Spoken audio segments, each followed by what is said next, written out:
Hello guys, तर स्वागत आहे तुमचं आपल्या या यूट्यूब चॅनलवरती. मित्रांनो, चॅनलवर नवीन असाल तर चॅनलला सबस्क्राईब नक्की करा. जर तुम्हाला मॅडम दिसत आहेत म्हणजेच तुम्ही त्यांना पसंत करता. दुसरं म्हणजे जेव्हा मॅडम काही वेळासाठी नजरेसमोर नसतात तेव्हा तुम्ही पूर्ण दिवस अस्वस्थ दिसता. इतकंच नव्हे तर तुमच्या मनातही एक विचित्र घबराहट जाणवते. तेव्हा समजा तुम्हाला मॅडमवर खरोखरच प्रेम झालं आहे. आणि तिसरं, असिस्टंट एवढंच बोलला होता तेवढ्यात कबीर त्याला मध्येच थांबवत म्हणाला, बस, पुरे झालं. मी तुला हे प्रेमविषयक भाषण देण्यासाठी नाही ठेवलेलं. ज्या कामासाठी तू इथे आहेस ते जाऊन नीट कर. मला प्रेम झाले की नाही ते मी स्वतः ठरवेन. तुला सांगण्याची गरज नाही. कबीरच्या बोलण्याने असिस्टंटचा चेहरा उतरला. तरीही त्याला आतून खात्री होती की त्याच्या बोलण्याचा विचार कबीर नक्की करेल. हीच खात्री घेऊन तो हसत हसत तिथून निघून गेला. असिस्टंट गेल्यावर कबीर काही क्षण त्याच्या शब्दांचा विचार करत राहिला. जे तो म्हणाला ते पूर्णपणे खरंच होतं. पण कबीरनं जास्त विचार न करता स्वतःला सांभाळलं आणि खोली बाहेर आला. थोड्याच वेळात हळदीचा समारंभ संपला. सगळे जेवणासाठी टेबलाजवळ बसले होते. अनया सोहेलच्या जवळ बसली होती तर इशिता किचनमध्ये उभी राहून सनयाच्या आईला मदत करत होती. आज इशिता कबीरसाठी खास मखाण्याची खीर बनवत होती, कारण कबीरची ती आवडती होती. सनयाच्या आईने हे पाहिलं तेव्हा त्या हसत म्हणाल्या, तुझी खीर व्हायला अजून थोडा वेळ आहे. तोपर्यंत मी बाकीचं सगळं जेवण टेबलवर नेते. खीर झाली की तू स्वतः कबीरसाठी घेऊन जा. असं सांगून त्या नोकरासोबत बाकीचे पदार्थ घेऊन बाहेर गेल्या. काही मिनिटांनी इशिताने खीर तयार केली. ती कटोरीत काढली आणि किचनमधून बाहेर आली. बाहेर येताच तिने कबीरकडे नजर टाकली. तो स्पष्टपणे तिचीच वाट पाहत होता, कारण सनयाच्या आईने आधीच त्याला सांगितलं होतं की इशिता त्याच्यासाठी स्पेशल खीर करत आहे. किचनच्या दरवाजाजवळ उभी असलेली इशिता पाहून कबीरने डोळ्यांनीच विचारलं, झाली का खीर? इशिताने मुद्दाम अनोळखीपणा दाखवत डोकं नाही हलवलं. ते पाहून कबीरची नजर अरुंद झाली आणि ते पाहताच इशिताच्या चेहऱ्यावर खट्याळ हास्य उमटलं. ती परत आत गेली. जशी कटोरी ठेवली होती तशीच घेऊन बाहेर आली आणि सरळ कबीरपाशी पोहोचली. इशितानं त्याच्यासमोर खीर ठेवली. कबीरने स्मित करत कटोरी उचलली आणि चमचाभर खीर तोंडात टाकायला जात होता. पण तेवढ्यात त्याच्या शेजारी बसलेल्या त्याच्या आई जानवी खन्ना यांनी झटपट त्यांच्या हातून चमचा हिसकावून घेत जमिनीवर फेकून दिला. घडलेलं इतकं झपाट्याने होतं की कबीरला सुद्धा क्षणभर काही समजलं नाही. फक्त गरम खीर उडून इशिताच्या हातांवर पडली. जानवी खन्नांना मात्र सुरुवातीला हे दिसलंच नाही. जसेच त्यांच्या लक्षात आलं ताबडतोब त्या इशिताकडे वळल्या. सॉरी इशिता, मला दिसलं नाही की तू इथे उभी आहेस. पण तू इतकी निष्काळजी कशी? काय करत होतीस? जानवी खन्नांच्या आवाजात कठोरपणा होता आणि सगळे कुटुंबीय थक्क झालं. इशिता सुद्धा चकित झाली. अचानकच जानवी खन्नांनी टेबलवरील आणखीन एक कटोरी उचलली आणि तीही रागाने जमिनीवर फेकली. सगळे एकदम गोंधळले. जमिनीवर सांडलेल्या खिरीकडे बघितलं आणि तिथे एक छोटीशी छिपकली दिसली. सगळ्यांचे चेहरे अवाक झाले. सोहेलला सुद्धा त्याचा विश्वास बसत नव्हता. त्याची स्वतःची बहीण कबीरला चिपकली असलेली खीर देणार होती. बिचारी इशिता तर पूर्णपणे थबकली होती. तिला आठवत होतं ज्यावेळी तिने खीर कटोरीत काढली होती तेव्हा तिथे असं काही नव्हतं. मग अचानक चिपकली आली तरी कशी? छोट्या चिपकलीकडे एक कटाक्ष टाकून जानवी खन्नांच्या डोळ्यात संताप उसळला. त्या इशितावर ओरडल्या, तुझं भान हरपलं आहे का? काय करत होतीस? आज तू चूक करत आहेस. माझ्या कबीरला तू छिपकली असलेली खीर देणार होतीस? त्यानंतर मला माहीत आहे तू खूप कामं करतेस म्हणून दमली असशील, पण म्हणून अशी बेपर्वाई? मी वेळेत पाहिलं नाही तर कबीरच्या पोटात ती छिपकली गेली असती. तुला कल्पना आहे का छिपकली किती घातक असते? आणि तू माझ्या मुलाला अशी खीर देणार होतीस? जान्हवी खन्नांचा राग पाहून इशिताचा आवाज अडखळला. इशिता थरथरत्या आवाजात म्हणाली, मी स्वतः पाहिलं होतं. कटोरीमध्ये खीर घेताना त्यात काहीही नव्हतं. कृपया माझ्यावर विश्वास ठेवा. मी स्वतः खीर वाढली होती. तेव्हा त्यात छिपकली नव्हती. मला कळत नाही ही छिपकली अचानक आत कशी काय आली. इशिताचं हे बोलणं ऐकून जान्हवी खन्ना तिच्याकडे पाहत होती. तेवढ्यात अनेक दिवसांपासून इशितावर राग धरून बसलेली सनया संतापून पुढे आली आणि म्हणाली, भाभी, तुम्ही अजून किती दिवस हेच म्हणत राहणार? माझ्या हळदीचा लेप खराब झाला तेव्हाही तुम्ही हाच बहाणा केला की तुम्ही काही केलं नाही, आणि आता स्वतः बनवलेल्या मखाण्याच्या खिरीत छिपकली निघाली आणि तरीही म्हणताय की तुमच्याकडून काही झालं नाही. तर मग हे सगळं करतंय कोण? खीर तुम्हीच बनवली होती आणि किचनमध्ये तुमच्याशिवाय कोणी नव्हतं. मग सांगा छिपकली आली तरी कशी? सगळेजण एकत्र येऊन इशितावर आरोपांचा वर्षाव करत होते. कबीरला हे जास्त वेळ सहन झालं नाही. तो अचानक उठला आणि रागाने सगळ्यांकडे पाहत ओरडला, ती म्हणते आहे ना तिने काही केलं नाहीये. मग तुम्ही तिला पुन्हा पुन्हा अपमानित करण्याची हिंमत कशी काय करता? कबीरचं हे बोलणं ऐकून सनया अवाक झाली. ती म्हणाली, भाई, तुम्ही हे काय बोलत आहात? हे तुमच्या समोर होते. तुमच्या मखाण्याच्या खिरीतूनच चिपकली निघाली आणि तरीही तुम्ही भाभीची बाजू घेताय. मी असं नाही म्हणत की त्या नेहमी चुकी करतात, पण सावधानता ठेवणं त्यांची जबाबदारी नाही का?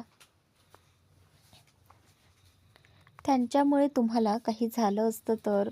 माझ्या हळदीतही त्यांच्यामुळेच नुकसान होणार होतं. योग्य वेळी माया नसती तर तेही बिघडलं असतं. आणि आज ओटीने वेळेत बघितलं म्हणून तुम्ही वाचलात. नाहीतर तुम्ही ही खीर खाल्ली असती आणि ती छिपकलीमुळे विषासारखी झाली होती. सनयाच्या शब्दांवर कबीरने तिच्याकडे डोळे बारीक करून पाहत शांत पण ठाम आवाजात उत्तर दिलं, जर ती मला विष देऊन मारायची इच्छा ठेवत असेल तर तो माझा प्रश्न आहे. तुम्हा लोकांना तिला काहीही बोलण्याचा अधिकार नाही. हे ऐकून सनयाचा चेहरा उतरला. माया मात्र आतून चिडत होती. इतकं सगळं घडलं तरी कबीर इशिताचीच बाजू घेत होता हे तिला सहन होत नव्हतं. तेवढ्यात अनया, जी आत्तापर्यंत शांत होती, पुढे येत सनयाला म्हणाली, सनया, भाई अगदी बरोबर बोलत आहेत. इशिता असं काही करू शकत नाही. खीर बनवल्यानंतर ती किचनच्या बाहेर गेली असेल आणि त्याच वेळी छिपकली त्यात पडली असेल, हेही शक्य आहे ना? आणि तुला माहीत आहे इशिताला चिपकलींचा किती भयंकर भीती वाटतो. दुरून सुद्धा चिपकली पाहिली तरी ती किंचाळते. मग ती जाणून बुजून चिपकली ठेवेल? मी आणि इशिता अनेक वर्षे एकत्र आहोत. एकाच कॉलेजमध्ये शिकले आहोत. मला तिचं मन, तिचा स्वभाव चांगला माहिती आहे. ती कधीच कुणाचं वाईट करणार नाही. त्यामुळे कृपया पुढच्या वेळी काहीही झालं तरी तिच्यावर आरोप करणं टाळा. अनया आणि कबीर इशिताची बाजू घेत असल्याने इशिताच्या डोळ्यात कौतुक आणि दिलासा दोन्ही होतं. पण तिच्याही मनात एक प्रश्न होता. खीर वाढताना काही नव्हतं, मग छिपकली आली तरी कुठून? तिने जमिनीवर पडलेल्या छिपकलीकडे एक नजर टाकली आणि नंतर जान्हवी खन्नांच्या जवळ जाऊन शांत आवाजात म्हणाली, मम्मी, मला माफ करा. खरं तर मी हे केलं नाही. पण तरीही जर कुणाला माझ्यावर विश्वास वाटत वाटत नसेल तर मी त्यांच्यापुढे ही क्षमा मागते. पुढच्या वेळेस मी खूप काळजी घेईन. अशा चुका पुन्हा होणार नाहीत. कृपया मला माफ करा." हे बोलताच इशिता शांतपणे वरच्या मजल्यावर निघून गेली. कबीरने तिचे डोळे पाणावलेले पाहिले आणि त्याचं मन खिन्न झालं. त्याने रागाने आपल्या आईकडे पाहिलं आणि नंतर इशिताच्या मागे वर गेला. मोहन खन्नांना स्वतःच्या पत्नीचं वागणं समजत नव्हतं. जान्हवी इशितावर आरोप करते आहे हे पाहून तेही धक्क्यात होते. त्याने सर्वांकडे पाहिलं आणि नाश्ता न करता तेही चिडून तिथून निघून गेले. डायनिंग टेबलवर बसलेल्यांचा मूड पूर्णपणे खराब झालेला होता. हळूहळू सगळेजण उठून गेले. बुवा दादीने हे पाहताच संतापून सनयाकडे पाहत म्हटलं, "तुला कशाला लागलं होतं मध्ये बोलायला? ती त्यांची कौटुंबिक गोष्ट होती. तुझ्यामुळे पूर्ण परिवार नाराज झाला आहे. मी त्यांना इथे ठेवायला किती मेहनत घेतली आणि जर तुझ्यामुळे ते लग्नाच्या आधीच परत गेले तर?" हे ऐकून सनया अधिकच चिडली. ती फक्त सत्य बोलत होती, तरी सगळे तिलाच दोष देत होते. आतून ती इशिताबद्दल आणखी द्वेष बाळगू लागली. दरम्यान कबीर आणि सोहेल दोघेही इशिताच्या खोलीकडे जात होते. सोहेल त्याच्या बहिणीला भेटायला आला होता. दोघे एकत्र दारापाशी येताच कबीरने त्याच्याकडे पाहिलं. सोहेल म्हणाला, "पहिले मला माझ्या बहिणीशी बोलू दे, मग तू नंतर बोल." कबीर काही बोलला नाही. तो शांतपणे बाजूला झाला. त्यालाही माहीत होतं इशिताला तिच्या भावाची सगळ्यात जास्त गरज आहे. सोहेलला आपल्या बहिणीला भेटायची संधी मिळावी अशी कबीरची इच्छा होती, म्हणून त्याने हलकासा इशारा केला. तो इशारा पाहताच सोहेल आत गेला, पण खोलीत इशिता कुठेच दिसत नव्हती. हे पाहून त्याने परत कबीरकडे पाहिलं तर कबीरने त्याला बाल्कनीकडे पाहण्यास सांगितलं. मग सोहेल बाल्कनीमध्ये गेला. तिथे इशिता रेलिंगला टेकून खाली नजर लावून उभी होती. आज जे काही घडलं होतं त्याबद्दल इशिता खोल विचारात होती.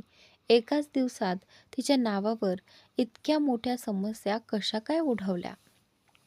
आधी हळदीच्या वेळी झालेला गोंधळ आणि आता कबीरच्या मखाण्याच्या खिरीचा प्रसंग, हे सगळं आठवून ती स्वतःवरच रागवत होती.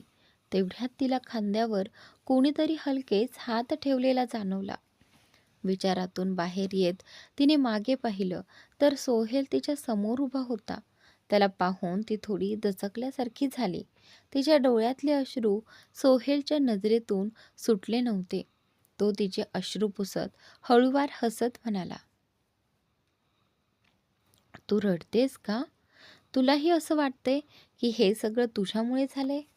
मला माहीत आहे तू असं कधीच करू शकत नाहीस आणि ते लोक काय म्हणतात याचा एवढा विचार का करतेस? जे लोक समोरच सत्य दिसूनही त्यावर विश्वास ठेवू शकत नाहीत, जे प्रत्येक गोष्ट ऐकून लगेच निर्णय घेतात, त्यांचं काय मनावर घेत बसायचं? तुझं कुटुंब तुझ्या पाठीशी आहे. तुझा भाऊही तुला नेहमीच विश्वास देईल आणि सर्वात महत्त्वाचं, कबीरला तुझ्यावर किती विश्वास आहे हे तुला माहिती आहे. हळदीच्या वेळीही त्याने तुझी बाजू घेतली होती. बाकीचं घर मागे सरलं होतं आणि आता बघ, तो अजूनही तुझ्यासोबत उभा आहे. कबीरसारखा जीवनसाथी तुला कधीच मिळाला नसता.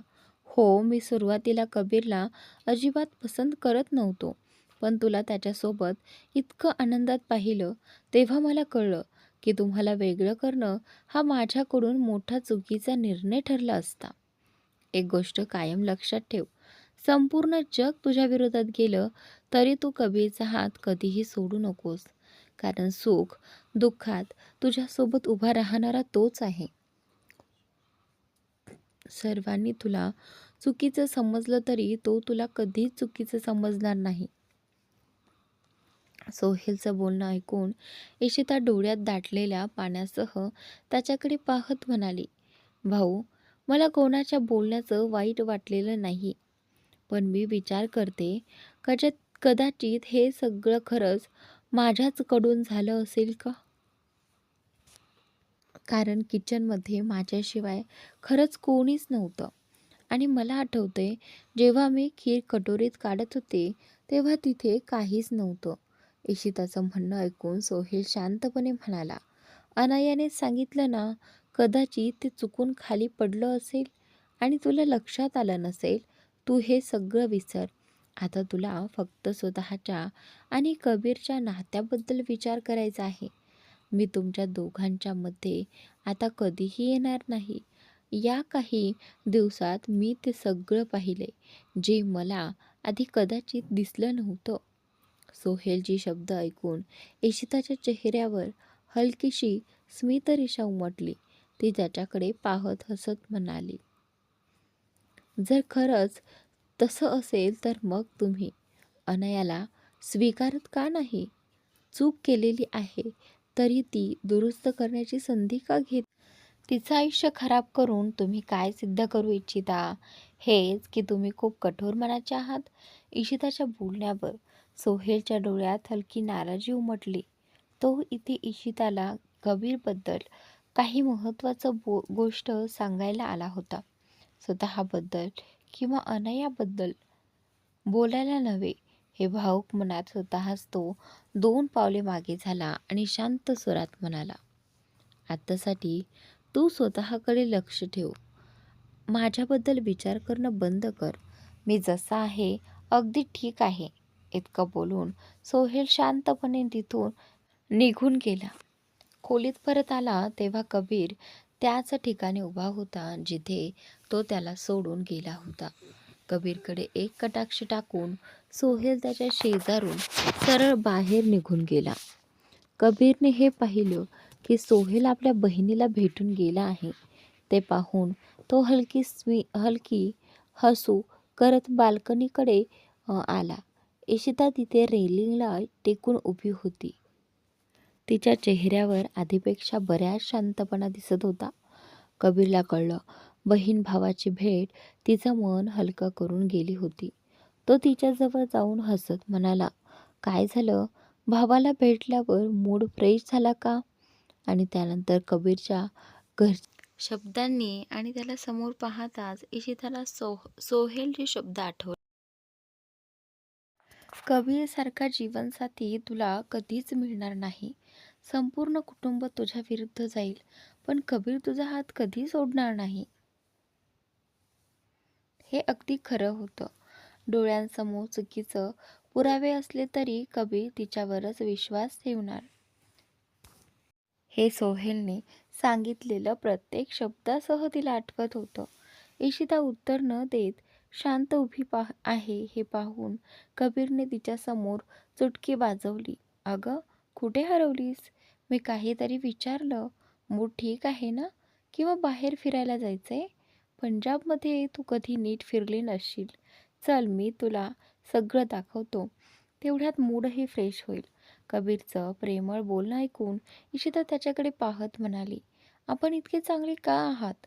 सगळं पाहूनही माझ्यावर विश्वास कसा ठेवता? सगळ्यांनी माझ्यावर आरोप केले. मला कितीतरी ऐकावं लागलं. अगदी मम्मीलाही वाटलं की मी तुम्हाला काहीतरी करण्याचा प्रयत्न केला. पण तरीही तुम्ही सगळ्यांच्या बोलण्याकडे दुर्लक्ष करून माझी बाजू घेतली का?" कबीरने तिच्या डोळ्यातील वेदना स्वच्छ पाहिली. तो खोल श्वास घेत म्हणाला, "कारण मला माहीत आहे, तू कधीच चुकीचं करू शकत नाहीस. सुरुवातीला मी तुला चुकीचं समजत होतो. वाटायचं की तू नक्की काहीतरी वाईट उद्देशाने माझ्या घरात आली आहेस. पण जसं तुला ओळखायला लागलो, तसं समजलं की तू कोणाचंही वाईट विचारूच शकत नाहीस. मग मी कसं मानू की तू मला इजा करू इच्छितेस?" कबीरच्या या शब्दांनी इशिताच्या डोळ्यात पुन्हा अश्रू दाटले. तिच्या मनात एकच भावना होती, "मी किती नशीबवान आहे." कबीरने तिच्या डोळ्यात पाणी पाहताच लगेच तिचा हात तिला आपल्या जवळ ओढलं आणि हलकेच मिठीत घेत तिच्या पाठीवर हात फिरवत म्हणाला, "काळजी करू नकोस.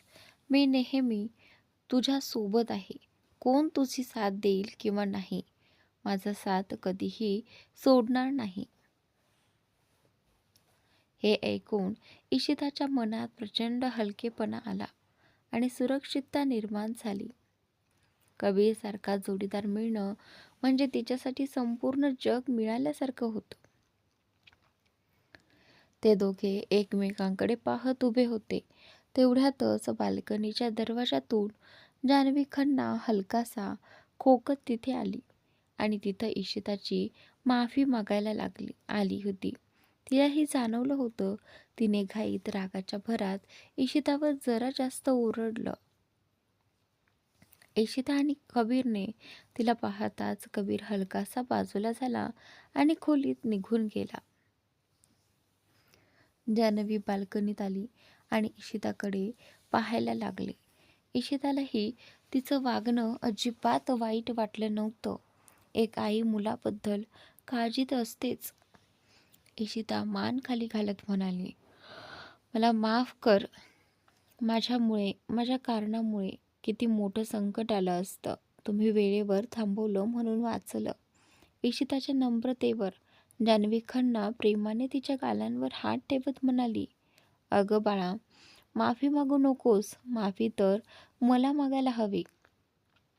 उगाच सगळ्यांसमोर मी तुला ओरडले तेव्हा मला काय झालं होतं माहीत नाही. कबीरबद्दल मी खूपच चिंतेत असते आणि त्याचे कितीतरी शत्रू आहेत हे ऐकल्यापासून माझ्या मनात सतत भीती बसली आहे. आई आहे ना, म्हणून वाटतं काहीतरी वाईट होईल की काय. घाबरून मी तुला ओरडले. प्लीज मला माफ कर. हे ऐकून इशिता लगेच म्हणाली, नाही आई, असं नका म्हणू. तुम्ही माझ्यापेक्षा मोठ्या. मला तुम्ही मला ओरडलात तर त्यात काही गैर नाही. आईचा हक्कच असतो ते. मला तर कळलंच नाही आणि तुम्ही योग्य वेळेत आम्हाला वाचवलंत. जर खरंच कबीरने ती खीर खाल्ली असती तर काय झालं असतं कोण जाणे. माफी तर मला मागायला हवी. मी प्रॉमिस करते. पुढच्या वेळेपासून मी प्रत्येक गोष्टीकडे नीट लक्ष देईन. कधीही कोणतंही काम बिघडणार नाही. माझं पूर्ण कुटुंब माझ्यासोबत आहे, तर मला कोणत्याही गोष्टीची भीती नाही. मी फक्त एवढंच चाहते की माझ्याकडून कोणतीही चूक होऊ नये. इशिताच्या बोलण्यावर जान्हवी खन्ना हसत म्हणाली, तुझ्याकडून काही चूक होणार नाही. चूक तर माझीच होती, जी काहीही न जाणता विचार न करता मी तुला ऐकवू लागले. कबीरचे पप्पा येऊन मला समजावून सांगत नसते तर कदाचित मी अजूनही तुलाच चुकीचं समजत बसली असते. आणि काहीही म्हण, पण मला नेहमी वाटायचं की कबीरचे पप्पा तुला पसंत करणार नाहीत. पण आज त्यांनी स्वतः तुझ्या बाजूने उभं राहून मला समजावलं. मला खरंच आनंद होतोय की माझा नवरा कुठेतरी सुधारतोय. जान्हवीचे शब्द ऐकून इशिता थोडी आश्चर्यचकित झाली आणि हे सगळं ऐकून घेत असलेला कबीर बाल्कनीत येत आपल्या आईला म्हणाला, काय म्हणालात तुम्ही? मिस्टर खन्ना येऊन तुम्हाला सांगून गेले की इशिताची काही चूक नाही? तिने मुद्दाम काही केलं नाही. म्हणजे तुम्ही म्हणत आहात की मिस्टर खन्ना इशिताला पसंत करतात आणि तिची बाजू घेत आहेत? आई, तुम्ही काही स्वप्न पाहिलं होतं का? की एखाद्याच्या चेहऱ्यावर तुम्ही पप्पांचा चेहरा पाहिला? कबीरच्या बोलण्यावर आणि त्याच्या कठोर आवाजावर जान्हवी खन्ना चेहरा बनवत म्हणाली, तुला काय वाटतं मी म्हातारी झाले की मला काही दिसत नाही? मी खरं सांगते. रागाने मी खोलीत गेले ना, तेव्हा तुझे पप्पा आले. त्यांनी मला समजावलं. जरी त्यांचा बोलण्याचा अंदाज नेहमीसारखाच विचित्र होता, तरी त्यांनी जे काही सांगितलं त्यावरून मला कळलं की कदाचित चूक माझी देखील होती. मला एवढं जास्त रिॲक्ट व्हायला नको होतं. आईचं बोलणं ऐकून कबीर हसत म्हणाला, मला तर विश्वासच बसत नाही की मिस्टर खन्ना माझ्या इशिताची बाजू घेत आहेत. इतकी अक्कल त्यांना कुठून आली? त्यांची अक्कल आणि त्यांची विचारसरणी दोन्ही तर कायम पाण्याखाली बुडालेले असतात. मग आज ते तुमच्याकडे येऊन कसे काय समजावू लागले? की कदाचित त्यांना त्यांची चूक कळली असेल किंवा पुन्हा एकदा नाटक करून आम्हाला त्यांच्या जाळ्यात अडकवण्याचा प्लॅन असेल. कारण त्यांच्या नजरेत आम्ही सगळेच मूर्ख आहोत. मॉम, तुम्ही त्यांना सांगून ठेवा, काहीही झालं तरी मला मूर्ख बनवण्याचा प्रयत्न करू नये. नाहीतर आधीपासूनच ताणून ठेवलेलं हे नातं तोडायला मला क्षणभरही लागू देणार नाही. आणि जर त्यांनी इशिताची बाजू घेतली तर मला त्यात काहीच हरकत नाही. पण त्यांच्यामुळे इशिताला थोडंसं सुद्धा काही झालं तर त्यांना खूप मोठी अडचण होईल.